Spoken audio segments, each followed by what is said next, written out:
Tarih, karanlık sayfalar arasında saklı birçok gizemi barındırır. Bu gizemlerden biri de tarihteki ilk terör örgütü olarak kabul edilen Sicari'nin hikayesidir. Milattan sonra 50'li yıllarda ortaya çıkan ve 73 senesine kadar Yudaya yani Yahudiye, İskenderiye ve Kayrene gibi bölgelerde faaliyet gösteren Sicari, şiddet ve suikastlerle dolu bir geçmişe sahiptir. Bu videoda Sicari'nin kökenlerini, ideolojisini, eylemlerini ve trajik sonuna göz atacağız. Sicari'nin hikayesi, Yahudiye'nin Roma İmparatorluğu hakimiyetine bağlanması sürecinde gelişmiştir. Milattan sonra 1. yüzyılda Yahudiye toprakları Roma işgali altındaydı. Sicari'nin fikri temelleri, Celileli Judas'ın ortaya koyduğu görüşlere dayanmaktadır. Ona göre Yahudi halkı özgürlükleri için savaşmalıydı. Dördüncü felsefe olarak adlandırdıkları dini ve radikal bir inanış ile mevcut politik ve sosyal düzeni şiddetle reddetmişlerdir.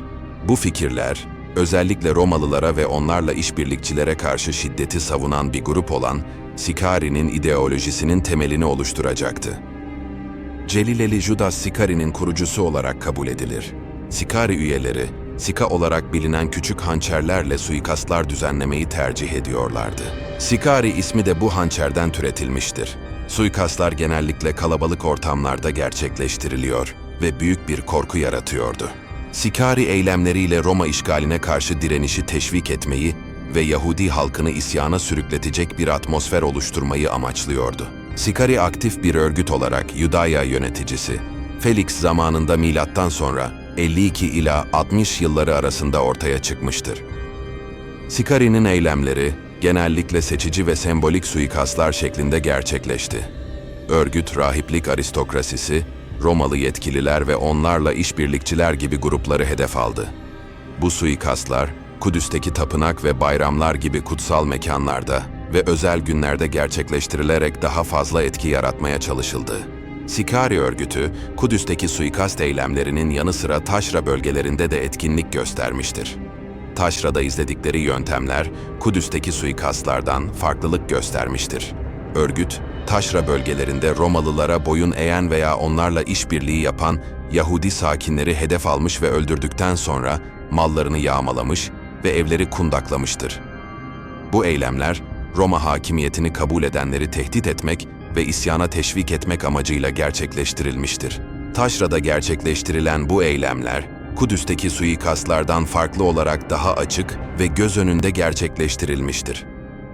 Milattan sonra 66 yılında Roma valisi Florus döneminde Masada Kalesi'ne saldıran Sicari, burada bulunan Romalı muhafızları öldürerek kaleyi ele geçirmiş ve burayı merkezleri haline getirmişlerdir. Celileli Judas'ın oğlu Menahem, yanına aldığı bir grupla birlikte önceden ele geçirilen Masada Kalesi'ne giderek cephaneliğe girip silah temin etmiştir. Bu eylem sonucunda Menahem, Sicari örgütünün lideri haline gelmiş ve devam etmekte olan saray kuşatmasını üstlenmiştir. Yüksek rahip Ananias'ın oğlu Eleazar'ın liderliğindeki Sicari üyeleri, Menahem'in acımasız yönetiminden rahatsız olmaya başlamıştı.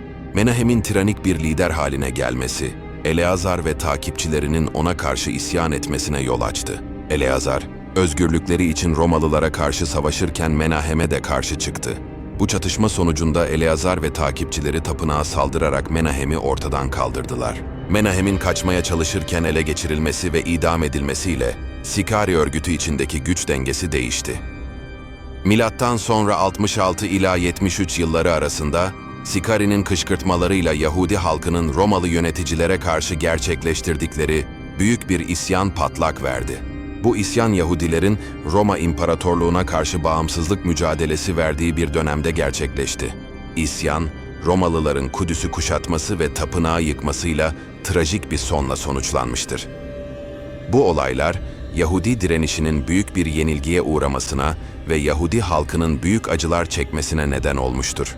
İsyanın patlak vermesine büyük katkısı olan Sicari'nin, isyan süresince olaylara karışmaması oldukça ironik bir durumdur.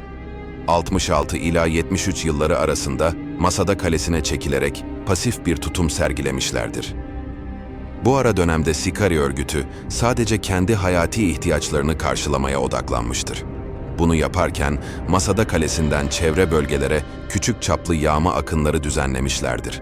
Milattan sonra 72 yılında Pesah Bayramı sırasında bir Yahudi şehrine ani bir saldırı gerçekleştirmişlerdir. Şehrin sakinleri bu baskına karşı koyamamış ve dağılmışlardır. Sikari, kaçamayan yaklaşık 700 Yahudi kadın ve çocuğu öldürdükten sonra evleri ve mahsulleri yağmalayarak ganimetlerini Masada'ya taşımıştır. Örgütün bu dönemde pasif hale geçmesinin çeşitli sebepleri bulunmaktadır.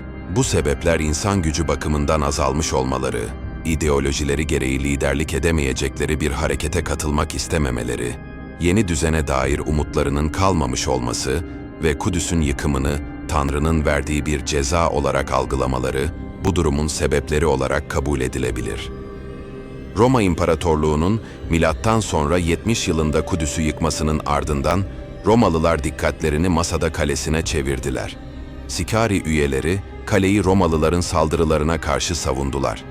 Uzun süren bir kuşatmaya rağmen Romalılar kaleyi ele geçiremediler.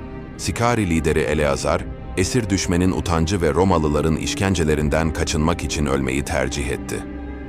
Tanrı'ya kul olmanın eylemlerle kanıtlanması gerektiğini savunan Eleazar, örgüt üyelerini intihar etmeye teşvik etti.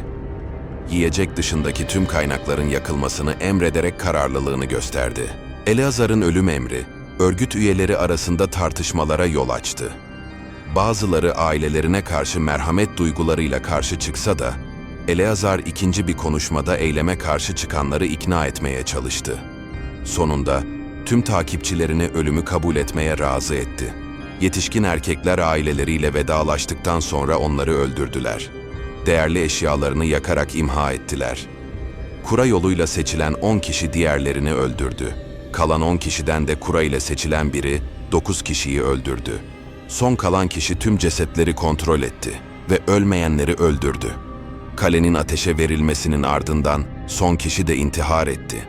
Milattan sonra 73 yılında yaşanan bu trajik olayda 960 kişi hayatını kaybetti. Bir mağaraya gizlenen ve hayatta kalan 2 yaşlı kadın ve 5 çocuk Romalılara teslim oldu. Masada Kalesi Romalıların eline geçti ve Yahudi isyanı bastırılmış oldu. Örgütün bir kısmı İskenderiye şehrine kaçtı. Burada da Roma ve Roma yanlısı Yahudilere karşı saldırılar düzenlediler. İskenderiye Yahudileri Sikari'ye karşı koymak için Romalılarla işbirliği yaptılar ve 600 Sikari üyesini yakaladılar. Bu üyeler işkenceye maruz kalmasına rağmen Roma'ya boyun eğmeyi reddetti ve öldürüldü. Böylece İskenderiye'deki faaliyetleri de son bulmuş oldu. Ancak bu sefer de Kirene'de ortaya çıktılar ve burada da bir isyan başlattılar.